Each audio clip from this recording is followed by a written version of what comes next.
Japan के doctors हैं, उन्होंने एक रिसर्च की, शायद मैं कई मजलिसों में बता चुका हूं, रिसर्च की कि इंसान बूढ़ा क्यों होता है। असलन बुढ़ापे का वजह क्या, बुढ़ापे का रीजन क्या है। तो इन्होंने देखा इंसान की बॉडी में एक मादा है, एक लिक्विड है जो निकलता है, जिसको जवानी के सेल बोलें आप, जिससे इंसान जवान रहता है। अब बोलते हैं 34-35 ईयर के बाद वो बनना खत्म हो जाता है, यानी 35 साल तक या 40 साल तक वो बनता रहता है, और क्योंकि बनता रहता है इंसान जवान रहता है।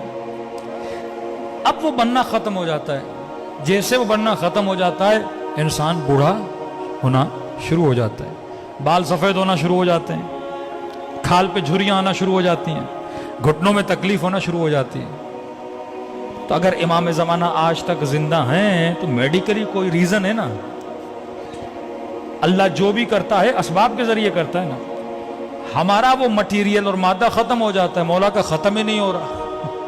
तो मौला अभी तक क्या है, जवान है। खुदा जिसे चाहे 1000 साल हजरत नूह को जिंदगी दी, भाई नूह कैसे जिंदा रहे, आज 120 साल ही बंदा जिंदा नहीं रह सकता। तो वो चीज हजरत नूह के बॉडी में थी, मुदाम बन रही थी, जिससे हजरत नूह क्या रह रहे थे, जवान रह रहे थे। अब इन्होंने कहा कि हम देखें कि ये मादा किस चीज से बनता है, ताकि हम कोई दवाई बनाएं, कोई टैबलेट बनाएं, कोई गोली बनाएं, कि अगर ऑटोमेटिकली नहीं बन रहा, हम बाहर से इंसान के पेट में डालें और जिससे इंसान क्या रहे, जवान रहे। हजारों पौधों पे इन्होंने रिसर्च की कि वाकई ये किस चीज से बनता है, कैसे बनता है। तो कहते हैं हजारों पौधों पे रिसर्च करने के बाद ये एक नतीजे पे पहुंचे कि ये मादा 2 फलों में पाया जाता है। एक फल है ओलिव, एक फल है इंजीर। का इन दोनों में पाया जाता है, और ये दोनों जवान रहने के फल हैं। बंदा अगर जवान रहना चाहता है तो ये फल खाए। फिर का कितनी मिकदार में खाए। अब बंदा 10 टेबलेट खाए, 15 टेबलेट खाए, 1 किलो इंजीर खाए, 10 किलो इंजीर खाए, तो नतीजा निकाला अगर बंदा 7 जैतून खाए या 1 इंजीर या बरअक्स, तो ये इसका डोज है।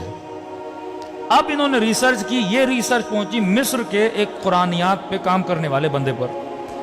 उसने देखा कि पूरे कुरान में परवरदिगार आलम ने एक फल का नाम 7 मरतबा लिया है और एक फल का नाम 1 बार लिया है। तो इन्होंने इन डॉक्टर्स को खत लिखा कि तुमने इतनी मेहनत करके इस रिसर्च पे पहुंचे हो, ये तो खुदा ने कुरान में हमें कब का बता दिया है। इन फलों की खुदा ने, अब मैंने ये पढ़ा और फौरन पढ़ने के बाद मेरे जहन में रसूल खुदा की हदीस आ गई कि इन्नल हसन वल हुसैन सैयदा शबाबे अहले जन्नत। हसन और हुसैन जन्नत के जवानों के सरदार हैं। कब जो दुनिया में हसन और हुसैन को मानेगा वो जन्नत में जवान रहेगा, जो इनके नामों वाले फल खाएगा वो दुनिया में जवान रहेगा। हाँ? ये बरकत है। अगर कोई चीज इनसे मंसूब भी हो जाती है, उसमें क्या आ जाती है, बरकत आ जाती है। तो लिहाजा जितने शियाने अहले बैत हैं, उनके सुफरों पे जैतून भी होना चाहिए, इंजीर भी होना चाहिए। आसान तरीका खाने का। अब ऑलिव क्योंकि पाकिस्तान में इतने नहीं मिलते, ऑलिव का तेल तो हर जगह मिलता है। हाँ, वर्जन खालिस ऑलिव का तेल ले लें। अब 7 की जगह पे आप 1 चम्मच तेल ही खा लें और डेली 1 इंजीर खाएं, तो न घुटनों की तकलीफ होगी, न कोई इंशाअल्लाह दिमागी बीमारी होगी।